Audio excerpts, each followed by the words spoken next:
Hey, Maya. Do you mind picking up my dry cleaning for me? Sure. And also, can I bother you to walk my dog? Oh, and yeah. And now we're here. Can I borrow your hair and just shave the side of it, please? Okay. Yeah, and can I have your eyelashes? Oh, and more importantly, what? Can I have your voice? Keep singing! I can't really do her. Okay, it's fine. It's fine. And that was a demonstration of what it's like to people please. Thank you. Yeah. Get in here. My name is Curly. And I'm Maya. And welcome to the Super Secret Bestie Club podcast. A super secret club where we talk about super secret things. Yeah, like secrets that are super. That's what it is. In each episode, we'll talk about love, friendship, heartbreaks, men, and of course, our favorite secrets. Get in here! Welcome Exhibit A. To another episode of the Super Secret Bestie Club podcast. Curly, come on down. Woo! Oh my God, I'm so excited to be here. I came all the way from Phoenix, Arizona, Kentucky. There's a new one. And Phoenix, I'm here, Arizona, Kentucky. Yes, to so win. So the town is called Phoenix, Arizona. In Kentucky. In Kentucky. Got it. Yeah, and I'm here to win money. People Pleasers Award. Yeah. Oh. This is the People Pleasers Awards. Okay. Yay, my favorite. I mean, look, if anything, I'm probably pretty up there with being a people pleaser. And what about you? Are you going to be nominated for an award? No, I run this foundation, so. So you're selfish, is what I'm hearing. No, I give the awards. I give the awards out. So you're as in I'm the don't ultimate. Care about the needs of others. How's your spirit? My spirit's good, actually. I have like this massive zit on my nose that has just lived there. So my dad found this like giant dog, and I've been like taking care of this giant dog, and I've been kissing him a lot. Like I'm a big like I kiss my dogs. I'm very like and he was very dirty when I started to do it, and so now I'm paying the price because I have a massive zit on my nose. So you're blaming your zit on a rescue dog, is what you're saying. I just know that that's where it came from. Like I wash my face several times a day. Like I know if I get it on my side, it's probably from my pillows. If I get it from my forehead, it's probably from my hair product. And my nose, when would I know that that's because I've been like smooching. Like this sounds terrible, but like smooching this dog. Well, how's your spirit? My spirit's good. I am in peak procrastination mode. So right after this, I need to do 3 things that are due tomorrow, and that I put off for a week. Yeah, I'm good. What is today, time really? I know it, but today we are talking about people pleasing and being a people pleaser. Where are all my people pleasers? Raise your hands. If you're a people pleaser, bend your knees, grab your ankle, shake that booty. People pleaser, people pleaser. I feel like, we have small little relationships with people that, where we might exhibit people pleasing stuff. But what is it? What is a people pleaser, you might ask? My definition of a people pleaser, coming from my own experiences, is when you, for different reasons, maybe it's because you want to belong or you want to be validated in some way because you weren't in your childhood, or it's you want to make people kind of like you, so it's you do things for them, you please them, basically. Like you put your needs on the back burner in the back seat and you put their needs at the forefront, even though it may inconvenience you at times. Yeah. I think that's the main thing, is putting other people's needs before yours, even though it might be exactly what you said, like even though it might be detrimental to you and your well-being and what it is that and it kind of like violates your boundaries in a way, I think. Because I don't think people pleasers are saints or anything. You're gaining something. You're being rewarded for something. Like either you want to be looked at as like, oh my God, I'm such a good friend, or I'm a great coworker, I'm a great employee, I always get my stuff, done on time, or like, there's a reward Yeah. there. There's like, yeah, I kind of wrote that later on in our outline a little bit. Like, it's kind of like um, their value. Like, you kind of sometimes find your value in being able to do things for people. Like, look at me, like I can do this for you, and I've done this for this person. And you can kind of fall into a little bit of like being a saint, and wanting to have that image. I think that what I have learned is that as I have gotten older, though, is that like people pleasing can look different in a lot of different areas. Like, I would not necessarily consider myself somebody who cares about pleasing people all the time, but there is a part of me that, like, when it comes to like friendships or family or even boyfriends that I've had, where I want to please them to some capacity, even if it means that I'm doing something that I'm not happy about or that I don't want to do. Here are some symptoms of being a people pleaser.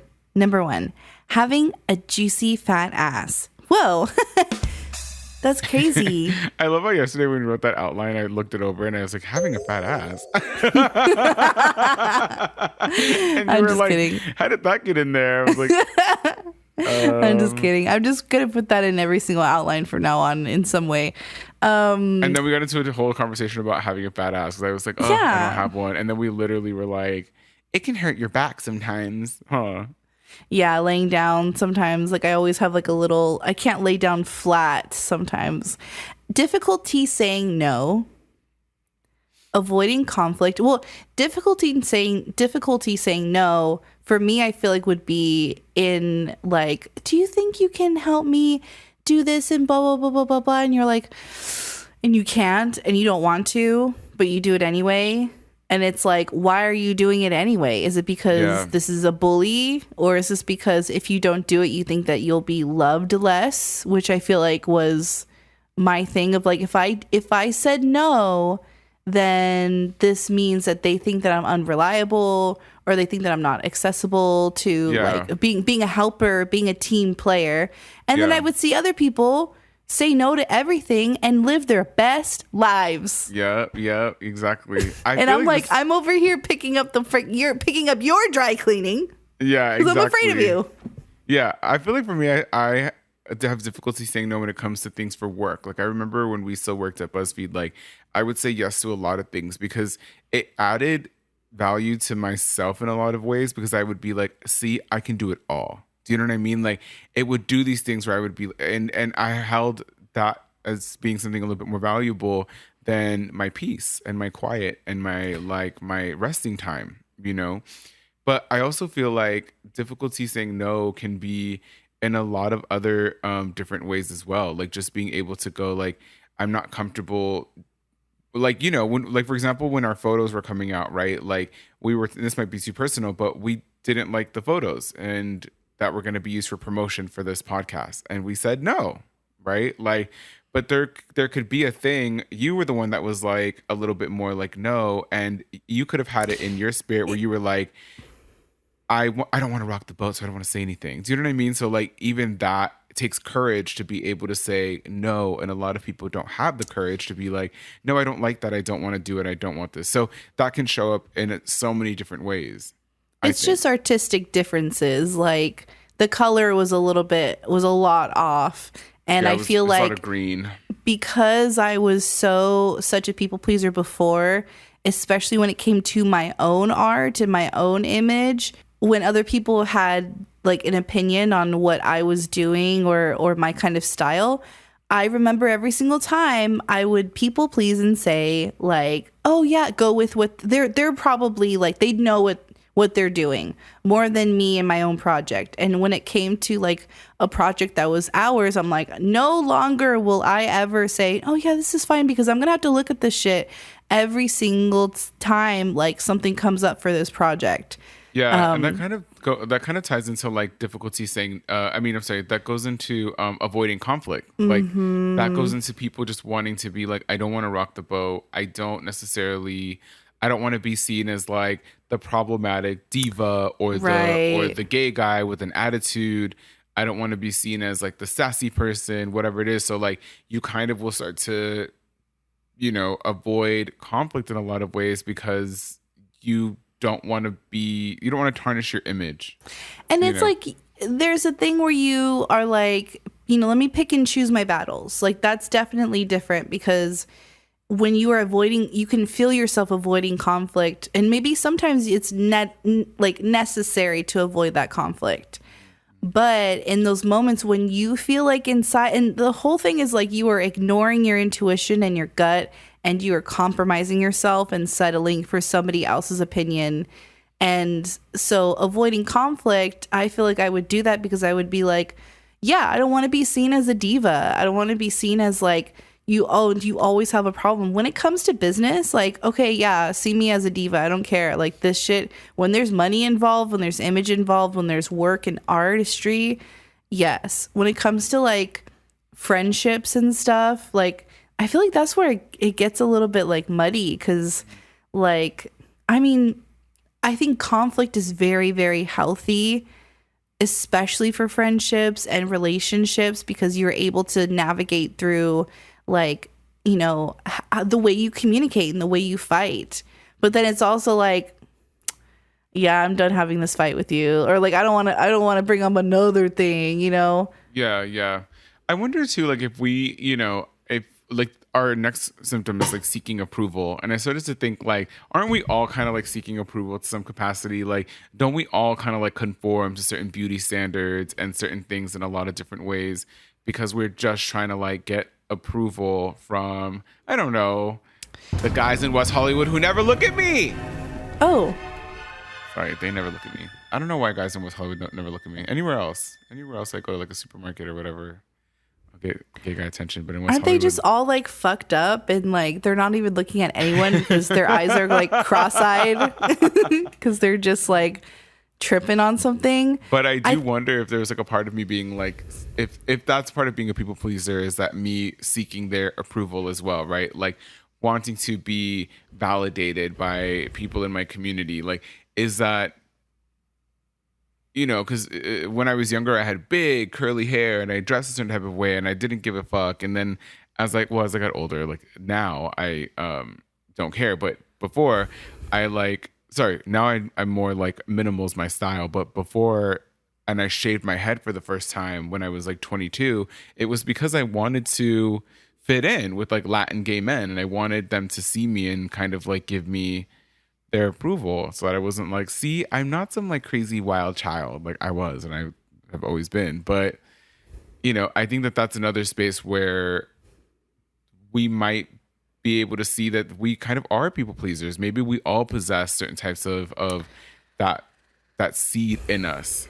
I think there's something like naive and like harmless about seeking approval because we are such a society where we survive and thrive, and chisme, gossip, all that stuff is information and knowledge and stuff. So it's like, I feel like it's a part of the human experience and connecting. But also, if you're like, I feel like seeking approval can also be like a little bit of a kiss ass thing where it's like, or if you are constantly seeking approval from someone, like how do you know they're actually being legit? Because you have this dynamic of them kind of like telling you what you want to hear, or like Gretchen Wiener, or like fluffing up their ego. It's just kind of like, I feel like I've had that before where I could never really tell them the truth of what I was feeling, and they didn't care enough to tell me the truth, or they would tell me the truth and I'd be like, thanks for that. That was harsh. Yeah. That's interesting because I feel like very early on in my life, I've been very big on being like, actually, no, I don't like that. Like, actually, in terms of, let's say like there was like a leader or like a queen bee or a boss at school, at work or whatever hierarchy there was, right? Mm-hmm. Like, I was very big at being like, not so much. I don't like that. This is not for me. But that's because you were secure in your own intuition and your own identity too. I try to do this thing like when I get intimidated with telling somebody, I'm like, do you not want to say something to them because you think that they're like powerful? Or are you holding them up against, like, would I say this to Maya and would I not say this to somebody else because I don't hold them in the same sort of like esteem, you know? And then it's important to me that I treat people equally. So then I don't do that. But some people get really scared.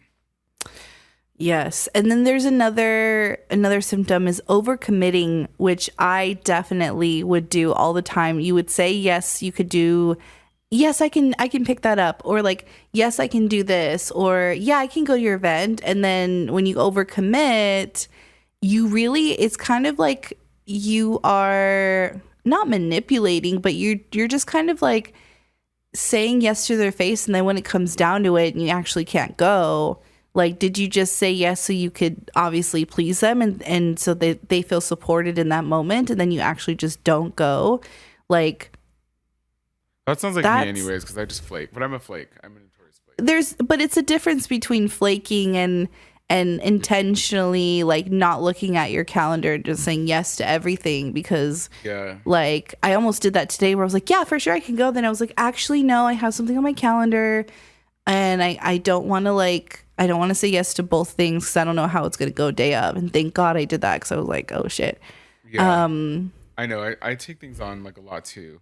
The next one would be like fear of rejection, right? Like, so like I feel like for me the fear of rejection shows up for me a lot in relationships. Like I can feel it like in the very beginning when I meet a guy, and I can kind of see like we might differ politically. I might go like like I might ignore things that I just don't like. There's this one guy who I think is really cool, really sexy, really cute, but he'll post things that are very political on his social media that I just kind of like, they're on edge. They're a little like, what is it? Borderline for me, where I'm like, oh, you're not posting crazy problematic stuff, but you're like also posting beige flag. A little bit. What's the next one after beige flag? We could say like yellow or orange. Like he'll put something, I don't care if he hears this either, but he'll put something that was like from liberals of TikTok, and I'm like, why are you sharing a video from liberals of TikTok? Yes. It doesn't say libs. Oh yeah, and I was like, but I can feel myself being like, but I am attracted to him. I do think he's cool. Like, I can feel my brain trying to kind of go back and forth between those two. Anything blank of TikTok is a no-go. Versus like anybody else, let's say it was like somebody that I met in the street, somebody that I met at a party who was like, let's talk about libs of TikTok. I'd be like, I'm out. I'm not even gonna like talk to you at a party. Right. But I do have this little bit of like fear of rejection when it comes to love. I think that's where I hold mine, is like love and in relationships a little bit, So the next one is manipulation vulnerability. Due to their desire to please, people pleasers can be more susceptible to manipulation and exploitation. Others may take advantage of their willingness to help and reluctant to set boundaries. I had a bully who used to not make me, but knew that I was sensitive and wanted to be their friend. And I, was a people pleaser. I said yes to everything. I was young and dumb, and would be like, kind of soften their tone and be like, Maita, do you know how to do this? Or I just don't know. And I'm like, for sure, I'll help you. And then I end up doing the whole project.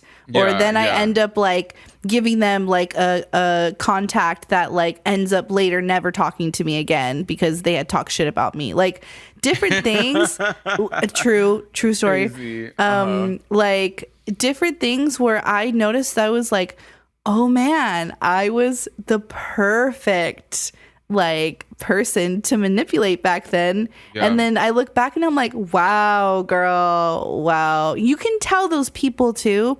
Nowadays, I feel like I have like a couple of people that I'm like, girl, like you need to be stronger on your boundaries and stronger to say no. Like, don't let this person mess you around. Like, I can see myself back then in them. And I'm like, you need to be more firm. Like, do you actually want to do this? Like, I have to ask them, do you want to do this? Like, yes or no? Like, you get to plan the whole day. What do you want to do? Yeah. I find them like struggling with that. So this like manipulation vulnerability is I feel like we can get caught in it whenever we're mesmerized or enamored with anybody who we put on a pedestal. Yeah, and that's what I was saying earlier too. Like, you ask yourself, like, if somebody wants to get you to overcommit, or somebody wants you to change something, like, where are you placing them in your brain? Like, what's the pedestal in which you're placing them? Like, is this a parent? Is this a lover? Is this somebody you work with? Is this somebody you consider a friend? Like, if you are kind of afraid of them to some capacity, like, you're gonna do it. We all do it with our bosses. I get really annoyed. Like, I forgot where I was. I think I was at like a fast food restaurant or something like that. And I forgot where I was, and I was with the workers, and I saw the boss come in, and all the workers were like, oh, the manager's here. Like, Susie's here. Susie. And in that space, Susie's the big fish, right? Like, she's la mera mera. So everyone is going to please her and give her what she wants. But I don't work there. I don't give a shit about what Susie thinks. Like, who gives a fuck? But like, no, but I'm just like, people will work to please this person. But because I don't place her in that situation, I don't give a fuck. And if you have a friend like this where you are afraid to say no to them if they ask for things, they're not a friend. They're not a friend. Like, you should be able to be like, oh, actually I can't, or even to hang out, or like certain things where it's like, oh, I can't do this or I can't do that, or, you know, and if they're like, oh, you suck, like, you know, instead of being like, oh, I'm sorry, like, you know, sorry that you can't do this or whatever, or why can't you? Okay, well, what I love is as a former people pleaser, as somebody who's working out of a people pleasing mentality, I love when friends are able to allow me to have my boundary of like, I want to stay home tonight, or I can't do this, or I can't go to this, or I can't whatever, and them being like, okay, yeah, I respect that. Like, I know you need your hermit time, or I know you need your whatever time, or I was like, gonna say that's something that happens when you're 12. Like, when you're 12, you go, you suck, and you're like, come to the party, and you're like, you suck, and then as an adult, you kind of learn people's boundaries, and they're like, I don't want to go to the party, and you're like, okay, have fun, do you know what I mean? Like, that's growth. And if you're not there in your friendships, it's different if you had committed and was like, we're going together, and then the night of, like, yeah. But if it's something that's like, where you know it's a people pleaser thing where you really don't want to go, like, or they want you to go because of a certain reason, like, I think it's, again, just like listening to yourself. But where do you think that it stems from? Oh my God, all of that for sure is like childhood stuff. Childhood, right? Like, yeah. I wrote down childhood experiences. Childhood experiences. I think how you see yourself, like, you know, do you have low self-esteem when you're with somebody? Where do you place yourself in the pedestal game, and where do you place them in the pedestal game? But I think it's just kind of a thing. And then just kind of sometimes people's thresholds for bullshit are different. Like, for me, for example, my threshold in relationships for bullshit is bigger because I grew up in an abusive household, right? So my sister and I were like, we talk about how we let our partners get away with a lot more bullshit because at least he's not hitting me. That's like our barometer for like picking stuff, you know? So I'll be like, oh, you know, I've had partners. I tend to also be like a little bit more of like the chill one in relationships. And a lot of times the men that I'm dating can be a little bit more like, it can get aggravated easily. I'm not to say I'm not like little mish, like, I'm not that. I'm not. You should see how he sleeps though. He sleeps literally like an angel, like hands full, like prayers, think prayer hands, and then to the side, and then like chin resting on the prayer hands, or your hands are this. Or your hands are like you're on your chin, or you have your hands crossing your heart when, like a vampire, when you sleep. What are you supposed to do with your hands when you sleep? What do you do with your hands? Mine go like this. Mine go in the back like this, like a baby. My mom's like, you slept like that since you were a baby. Oh my God, that's so funny. Yeah, where I'm going, and then go gaga gaga. Sometimes I put them on like in my crotch area. Like, I'll just like hold. Oh yeah, myself. Me too. It feels good to just like hold your panza. Do you hold your kahun-hun? Oh. Yeah, sometimes I'll just like rest a hand on top because it feels like, I don't know. On your kahun-hun? Do girls do that? Yeah, I have like a shelf. I have like my panza, and then I have a shelf, and then, you know, there's the doors to Mordor. You know, so I have like a cliff. There's a cliff. Oh yeah, So I forget. I put my hands on the cliff. Not Yeah, the I think that's what I tip. do too. Sometimes I grab my Cliff. balls too, and I just like that's how I sleep. But like, yeah, But I think anyway, that yeah, like that's my argument for if people are like, you're aggressive. I'm like, do you see how he sleeps? yeah, look at how he sleeps. But I will say that like I just hung out with a friend a few weeks ago, and I could feel myself. He was getting upset about something, and I could feel myself wanting to calm him down. I know that my energy is calming and soothing to a lot of people. And so I overextend myself in a lot of ways to therapize, to hold space for them, to ask them what's going on, to try to cheer them up. Because I feel like that's almost like my responsibility because I don't get upset so much. And I think that comes from my childhood for sure. What about you? Like, what do you think?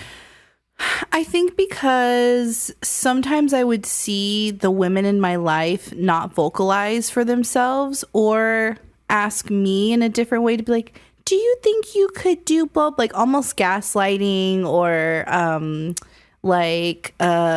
love bombing, manipulating a little bit, where they'd be like, my back hurts because I have this. Do you think you would? Oh, sure, I can do that. Or yeah, oh, sure. Or I would do it. I would people please because like my brother and I had such a rocky childhood, like being brother and sister. We would fight all the time. And I would always want to make sure that my parents knew that I was not like him. So I would go above and beyond, be an overachiever, perfectionist, and show them that I had good grades, I had this and that. And yes, I can clean whatever you want me to clean. But it wouldn't be without attitude for sure. There was definitely times when I like got like So a bunch like of a pick me. not I'm a not pick like me. the other kids. I'm a cool kid. But I was not like the other kids, and I was a cool kid. So yeah. Not you being the pick me kid. Look, I support pick me. Why wouldn't you want to pick me? I love pick me culture. Why wouldn't you want to pick me? Why wouldn't you want to choose me? Why wouldn't you want to love me? Anyway, yeah, it definitely comes from childhood. Because you want to add. That's why I said like seeking validation or seeking like approval is at its core what we did as children. We were kind of looking to our elders or our brothers or sisters and parents of like, am I doing this right? Or like, is this right to do? So it's like, of course it's going to kind of carry on into our adulthood.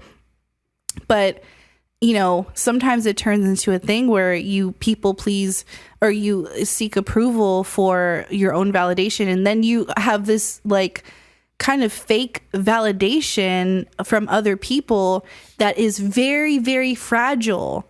If somebody like doesn't give you that, then that day you're like crushed, you know? So it's so important to what I've noticed as growing up as a kid is that I can't really like rely on other people for validation because we're also like we don't have the same brain.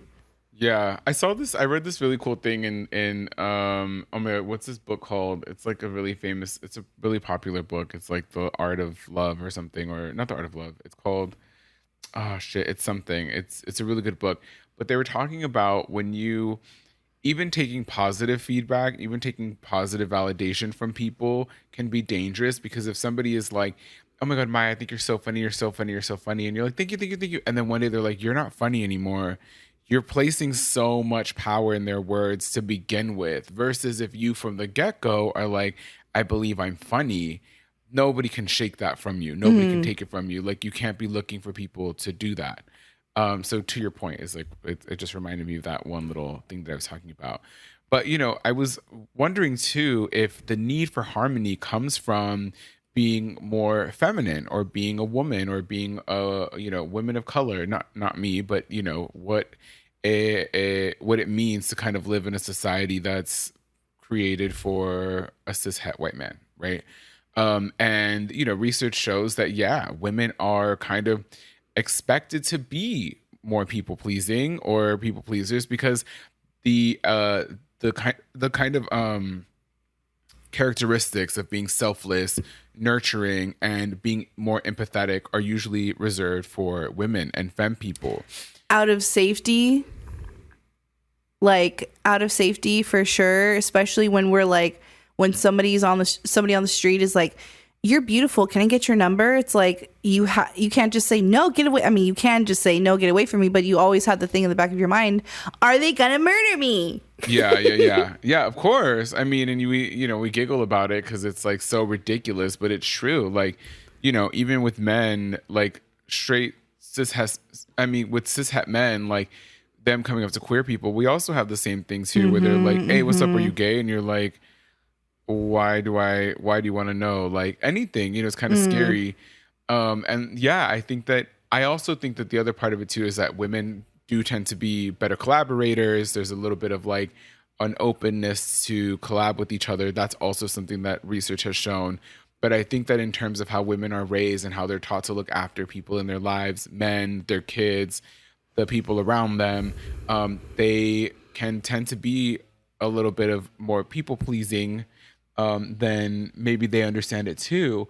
What I found interesting as well, though, and we talked about it yesterday, is that men can also experience people pleasing pressures from the needs of needing to look strong or masculine, because men also have a lot of different stereotypes to live up to in society, right? Like I was telling you yesterday that as a queer individual, I've always lived on the outside. I've never been able to hide my queerness since I was a kid, right? So like whenever I've been around a group of men, I always kind of watch them like a scientist watching like a group of apes, basically. Yeah, I said it. Apes.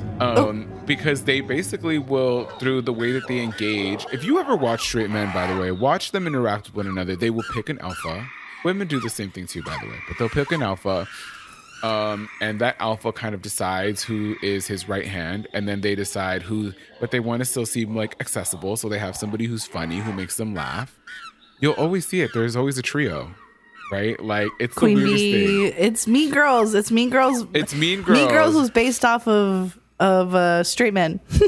Yeah, exactly. So like you see that too, and I remember guys that were more open to maybe a queer identity. They'd be like, "You're gonna hang with Curly?" They'd be like, no, not me, because they want to people please the Queen Bee. Like they want to. I remember one time I went to go pee. There was 2 urinals and 2 stalls, and I went to go pee. I was peeing at a urinal, and a guy walked in after me. This is in high school. A guy walked in after me, and instead of choosing one of the stalls, there was 3 empty places to pee. He decided to pee right next to me. And then he went right back to class and told all the boys, like, "Oh my God, guess what? I had to pee next to Curly." And I was like, "You didn't really." Like, you truly did not have to pee next to me. You could have peed, like, you could have locked yourself in a little thing. But, I think that his need to. That's what he's still saying that to he's still saying that to this day, to this too. day, he's like, I used to pee next to Curly. I do not know what he looks like. If I saw him again, I probably wouldn't remember that I went to high school with him. So there's that. But I think that men also, I always want to also acknowledge that we all have our own things to put up with in the society. Like, what do they say? Not misogyny. What's the word? The hierarchy. The hierarchy affects, unfortunately, all of us. So patriarchy. What's the worst place that you? Where's the worst place that your people pleasing has taken you? I forgot what I wrote for mine, but you have one. I like yours. Well, immediately your answer was like sex. Yesterday when you asked this question, where's the worst place your people pleasing has taken you? It was like sex. Oh my God. Back in the day, like before Grindr, we had these things called Craigslist. I mean, everybody knows Craigslist, but you could post an ad and you could hook up with the guy. And you would just drive over to them, and I was saying the amount of men, on a funny note, the amount of men that I would hook up with and still sleep with because I didn't want them to feel bad about themselves, but I wasn't attracted to them, the amount of men that I would like pity fuck, basically. Wow. Now all the guys are listening to this and being like, was I just a pity hookup? Well, this is when I used to drink, because now I'm very like, I'm not going to do anything I don't want to do. And in fact, my body won't allow me to do things that I don't want to do. Right. On a more serious note too, like, I did have a partner who liked to engage in sexual things that I just didn't feel comfortable doing. It wasn't what I liked. And, because I was a people pleaser, I would keep saying yes. And even when I would discuss my boundaries, they couldn't really give me that either. And it kind of felt dangerous for me at some points. Like it felt scary to me at some points. Like it didn't feel safe. And so I feel like if I would have been a little bit more assertive, and this is, trigger warning or whatever, I don't want anybody to feel like it's their fault if they ever find themselves in this situation, because it's not. Your partner should make your sexual experience something safe for you. But me personally, in my own journey, I think that I should have been a little bit more assertive and been like, no, bitch, like, karate chop them in the neck. Yeah. And been like, I'm not doing that. But I think that like, you have to be mindful of how far your people pleasing stuff will go to, because then there you are in a moment that you don't know how to get out of. And you're just like, shit. I think it's affected me in my early days of my career, doing certain things I didn't want to do, but knew that I had to because I didn't want to disappoint anyone, or I didn't want to like show that I was it's all comes down to like I didn't want to look like I was a diva. I didn't want it because I was told like every single time that I would say no, my experience, or stick up for myself, my experience would be you're acting like a brat, or you're a diva, or you're whatever. So in my career, I think it was like watching Beyonce and listening to Beyonce and Lady Gaga and Selena, like talk about, and seeing them like owning their shit helped me a lot as a performer and as like a businesswoman to like a businesswoman. To like not go down that road, because I think the whole thing was like, even I think at BuzzFeed, I would people please a lot and be in certain videos that I did not want to be in, but I didn't want to say no because I didn't want them to think that I was like not a game player, or that I was difficult to work with. Yeah, so real. I would say yes, and I regretted doing those videos. And so now my rule is like, are you okay with this existing for the rest of your life? Are you okay with looking at this every single day? And like, are you okay with some of these conversations existing for the rest of your life? Yep, exactly. Sure, whatever. I'll look back in 10 years and most of them be like, I people pleased myself. Yeah. Welcome to the astrology portion of the podcast. Woohoo! Shweeny-neeny. I saw this thing on TikTok today that was saying that, do you realize that your ascendant sign is is supposed to like depict like your body, like you're supposed to dress according to like what your rising sign. Yeah, because your body is designed to be like your rising sign. And I'm like, so if mine's a Scorpio, what the fuck am I supposed to wear? Like all black and shit? Like, because I've also seen like, you should dress according to your sun sign, and mine's Virgo. Or your Venus. It's different Venus, parts. that's right. It's different parts of you. Like Venus is for attraction. Like your rising is for like, if you're really trying to get closer to like being yourself and having your own kind of like, I don't think you need to do anything. You literally like dress how the way you want to, which is the way your chart is already unfolding. Yeah, but I just think I'm like, girl, like I was just like, what? But what if I wanted to? What is it? Like I just come out in claws and a stinger. You should I'm gonna steal your man's sting. You should be Scorpio for Halloween, but exactly like that. But have like some like what is it, like those, oh my god, that'd be so cute. It would be cute, and have like a tail, a big one. Wait, are we talking about the character from Powerpuff? Sure. Who are the biggest people pleasers of the zodiac? I'm gonna say, just because I have a lot of Pisces placements and Cancer placements, Pisces and Cancers, and I've also seen it in real life. Like my grandma is a Cancer. Her birthday is coming up, and I've seen her do it in real time, and I have to be like, Nani, you literally said that you did not want to be quiet. I'll just do it this one time. And I'm like, this one time is like, you're going to be saying that like the next 10 times. Like, and then for Pisces, I feel like we are sometimes, with love and respect, stuck in our own delusions that we think that us saying yes to whatever it is, it's going to somehow influence or add on to our delusional daydreams. And, you know, like, but yeah. I feel the same. I feel like it's the water signs but I do feel like earth signs are also really good at that. And this might not be so much the sign, but it might just be the people. I feel like sometimes water signs and earth signs will do things to people please so that they can hold it over your head later on. Oh, yeah. Oh, absolutely. I'm glad you brought that up. So they can be like, look at all the things that I have done for you. I'm glad you brought that up. I'm not like that. I don't know why you're there. Oh. No, I'm kidding. Well, if the boot fits. I barely do anything for anyone. I'm like, bye. I feel like, yeah. What do you think? Fire signs, I feel like because I don't really know. I think fire signs are like, no, I don't want to do that. I mean, sometimes I feel like they will people please if it's going to benefit them in some way.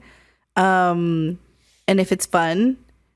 But like for me being like a triple Aries, having triple Aries stellium, I think, yeah, I find myself going back and forth between like people pleasing and being like, well, how does this serve me at the end of the day?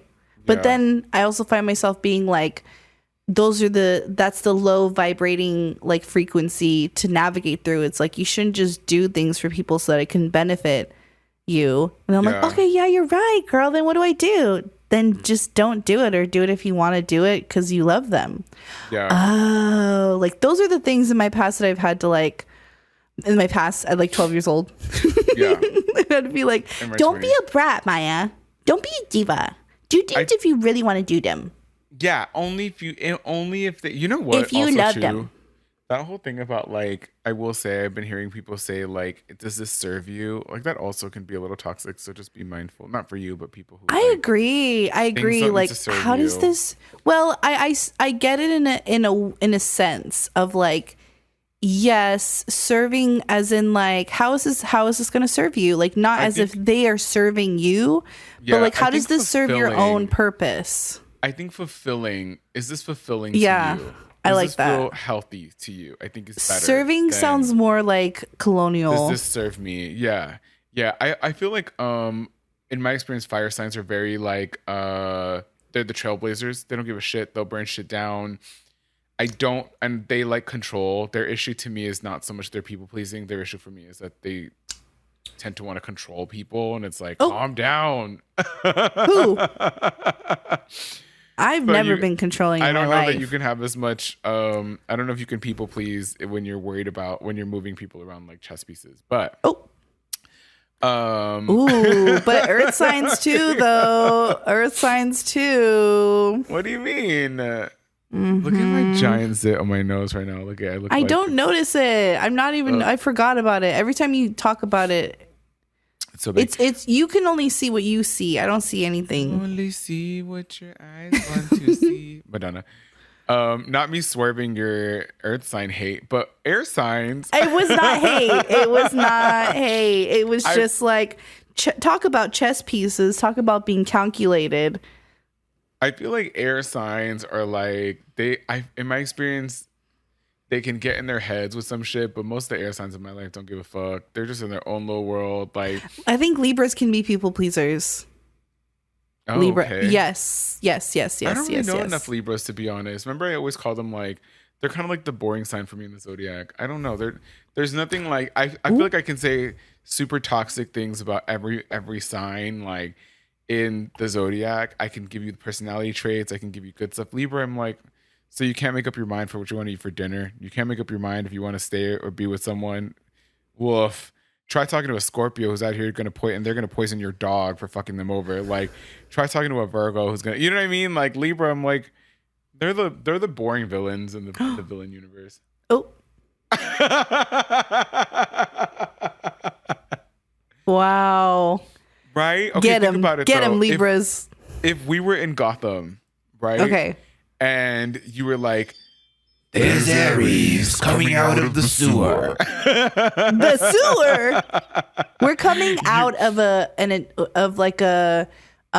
meteor into what's that in the sky? And it's just like a big ball of like a big flame, exactly. a big ball of fire, and then it's like me, hey guys. Yeah, exactly. Sorry, I didn't know that I was on fire this time. And then I come down, and then I'm like, I rest, and I'm like, hey, what are we doing? Exactly. I think about Geminis, right? Like, how cool would that villain Gemini be? How cool would Virgo be? Pisces, Scorpio, Libra? What the fuck are they gonna do? Have they done astrological superheroes? Oh, what? Our ADHD. Our ADHD these past couple of days has been like wild. I don't know if you could tell, but the first half of this podcast, my brain was like, you're waking up now? Holy night. You're awake now. The stars are brightly shining. Anyways, whatever, Libra. Work harder at being more toxic. You bore me. Oh my God. No, you can't do Libras like that. The low frequency Libra, if you identify. Toxicity traits are boring. I just want them to be more toxic if they're going to be in this conversation. You know what? The only Libras I've experienced, I've lived with two. One of them was my roommate's girlfriend who was like so... She would talk shit behind people's backs, and then like she just wasn't. I'm like, say that shit with your fucking chest, girl. That's what I say for Libras who don't feel like they have a voice yet. And that concludes the astrology portion. Voices. Maya, how do you plead about people pleasing? Are you or are you not Please, a people pleaser? Please don't prove I'm right. And please, don't see me. Can I say something funny about that song? Can I finish? My friend Mish, as you know, she showed me that song. She showed it to me, and I thought Sabrina Carpenter was an indie artist. I was like, oh my God, this is so cute. I thought she's an indie artist. I thought she was like, no one's going to know this. No one's going to know this song. And Sabrina Carpenter. Well, my advice for people who are people pleasers, the whole thing is you're giving your power away to other people, no matter what. I think it comes down to coming back to yourself and thinking, am I doing this genuinely out of like, because I love this person, I would do anything for them? Or am I doing this to gain something? Am I doing this? And there's nothing wrong with that either. You know, we all have to, you know, do our due diligence. We all have to pay our dues.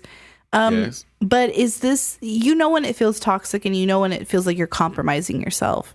So, yeah, I would ask ChatGPT, am I a people pleaser? And see what it says. What about you?